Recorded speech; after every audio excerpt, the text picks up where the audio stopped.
introduce our two guests in the studio this half hour. Here's Gil. Thank you very much, Jack. We welcome at this time Gary Myers and Scott Weaver. Scott. Good morning, gentlemen.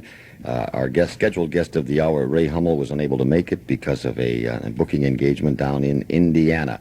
Our interview this hour focuses on artist Ray Hummel, who's recorded a new song called From Adam's Rib to Women's Lib. Gentlemen got it right. A little bit of a tongue twister this morning. Gary, I guess up front, Ray Hummel, a local artist. What is his background? Well, I think Scott could more or less tell you more about that. He's his fan club president. And go ahead, Scott. Ray went to Forest Hills High School. He graduated from there in 1965. And from there, basically, he went to Grand Rapids Junior College. He's been interested in music since about the age of 9, and in about 1965, he was with a real popular group here in town called the Jujus. And they had a hit song in 1965 that was on WLAV. It was called You Treated Me Bad. And that was quite a hot area band. Basically, from there, in 68, he cut another single. He went on the road for 6 years, from 1969 to 1975. In 1978, he cut a song called Can't Keep a Good Memory Down. It received airplay on about 80 stations throughout the country, so it was a semi-success, and now he's back with his new single. I remember the Jujus, 1965. Jack Hoffus, WLAV, a disc jockey in those days, probably the world's oldest teenage disc jockey. But I remember them well, and Ray, as a matter of fact, and I was kind of looking forward to seeing him again. It's been a long time. So he has been in the music business ever since, the Jujus in those days, apparently, and this is not his first tune on record. No, actually, this is his fourth single. He's finally in the process of recording an album. He's got about 4 other songs. Of course, in the mid-'60s, he was known as a rock and roller when they had You Treated Me Bad out with the Jujus, and I believe it made it to number 2, didn't it? Yeah, on WLAV it was number 2. And well, through the years, he just naturally kind of turned to country music, and he's kind of an easy listening country music singer today, and it just happened naturally. Has he shared with either of you how the song was written, the background? Adam's Rib to Women's Lib was actually written by Gary Myers here, so he can tell you about it. Oh, now we probe further. Yeah, Gary. Okay. Well, it started about 3 or 4 years ago. The song Adam's Rib to Women's Lib, I just happened to be watching a TV show, and I was watching MASH, I believe it was, and they were talking about a little restaurant in Chicago. And it said Adam's Rib, they barbecued spare ribs. And I said, well, I was reading the paper, and I saw Women's Lib, and I put it together. And I've been writing songs and poems since I was about the same age Ray started, when he was in music. And I always start writing from the title. And it went on from there, and we got a few cute little lines, and pretty soon, the last 2 years, I'd add a line every now and then, and pretty soon we got the song From Adam's Rib to Women's Lib. And what happened from then on was I contacted Ray Hummel, and he was, of course, a local musician here, and I liked his voice. I heard him a few times, and I really liked his voice, and I originally wrote the song for Ray Stevens. And I contacted his office, and they seemed to be interested, but the personal contact I got from Ray, the idea was he was more interested in getting something going, and he, had expressed his desire to go along with the song, and so I said, well, we might as well try it. Ray went ahead, and I gave him the lyrics and sort of a melody that I had made up, and Ray put the melody on paper and added some of his own, and therefore we split the song up. He was the writer of the music, and I was the writer of the words. From the time you saw the MASH film, and I remember seeing that Adam's Rib, they called long distance from Korea to Chicago to get some ribs. Klinger wanted some, or somebody else, right? I've seen the episode, and from the time you saw that until the record was cut, how much time elapsed? Oh, a few years. Because of the fact that something like this, first of all, there's never in the world has ever been a song about women's lib, except for maybe a Helen Reddy version of I Am Woman, and which I mentioned in the song, You Can't Fool Mother Nature because Helen Reddy will tell. It must have been a woman who cracked the Liberty Bell. And it goes on like that. And so we mentioned every facet of it, and it's come out to the point where it's a lot of fun. And it just took a long time to do. You know, I just added lines about Superman and Silver Bullets, which is the Lone Ranger, and we mentioned Margaret Thatcher of England in it, and a few other people. So you've updated it and brought it current. Right, exactly. A few people had died before I had the song completed, so we made sure that we had everything current, and to make it as responsive as the way it has been so far, it's been pretty good. So. Now, Ray has alluded, or not alluded, he has evolved, if you will, from rock and roll to country western. Is that where he's at now? That's correct. And is now so that he plays, when he entertains, he plays by himself, or does he still play in a group? He's known as a one-man band from Michigan, actually. Ray is very talented. Well, he plays by himself because basically he can make a little more money, first of all. And also for him, that's just his style that has evolved. He plays guitar,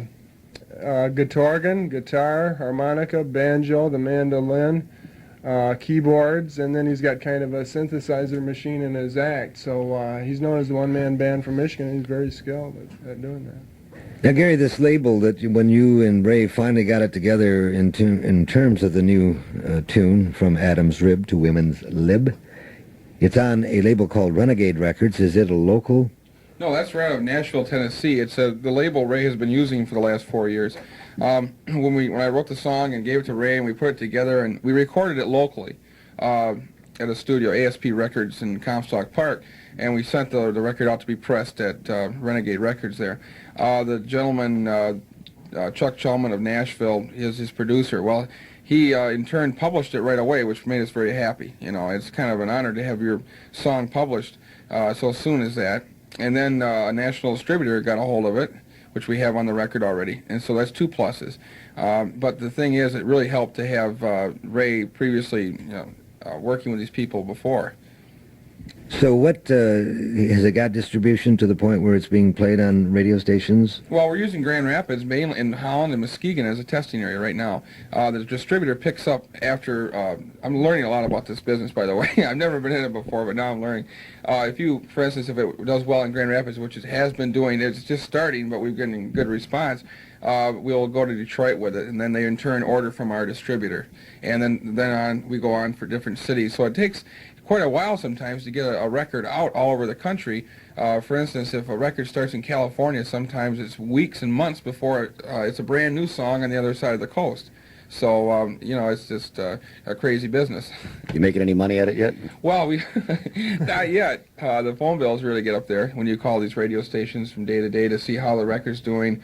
You call stores from like Holland and Muskegon and that sort of thing. And it adds up. You know, my wife's real happy with our phone bill so far. I can understand. Now, you say it's being played locally. What radio stations, like WCUZ? Yeah. Can I answer that? Certainly. Jack? Right now, it's been released to about a half dozen stations, and then tomorrow it's going to be released to about another dozen.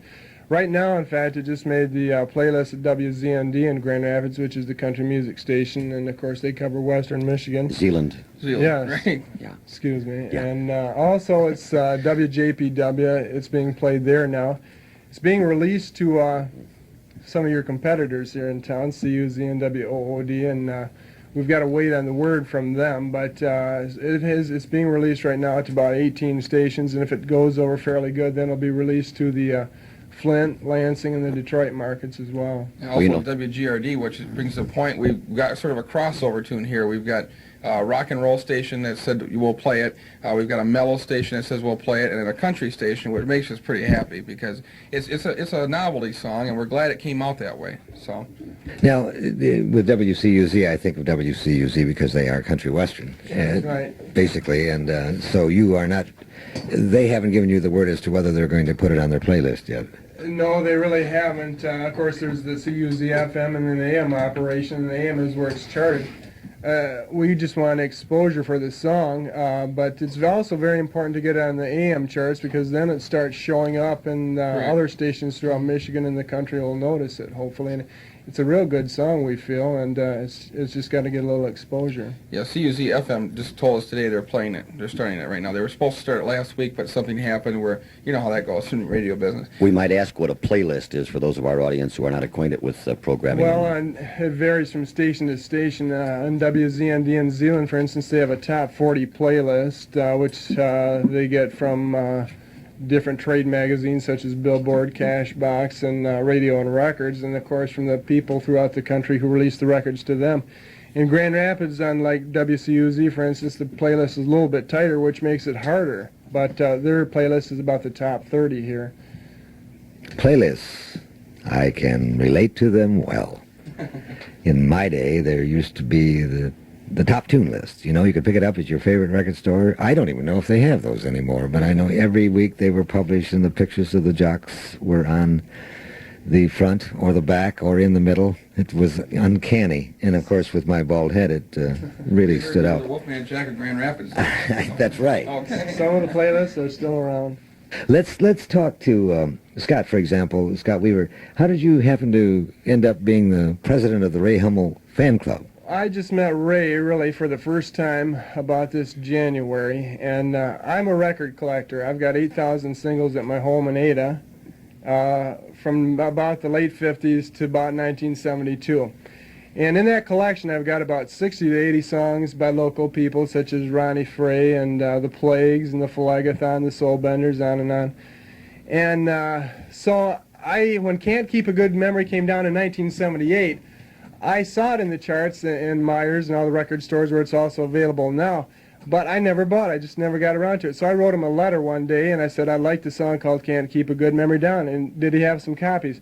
Well, from there, I met him out to the Homestead Inn on Plainfield Avenue in Grand Rapids, where he was playing at the time, and it just evolved from that. I got to like him, and to me, he represents something. He's somewhat of an underdog attitude in that I see him as a very talented person, and I've always pulled for that person, but it's so hard to get national exposure.